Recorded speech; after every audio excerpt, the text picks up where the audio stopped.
Stove off చేసేసుకొని ఇందులోనికి కొబ్బరి తురుము వేసేసుకోవాలి.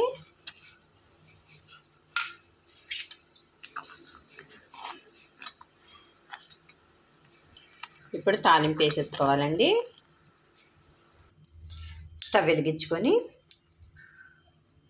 చిన్న మూకుడు పెట్టేసుకొని తాలింపుకి ఆయిల్ వేసుకున్నామండి. 2 టేబుల్ స్పూన్లు. ఇందులోనికి వెల్లుల్లిపాయలు ఒక 2, తాలింపు గింజలు 1 స్పూను, ఎండుమిర్చి 2 అండి,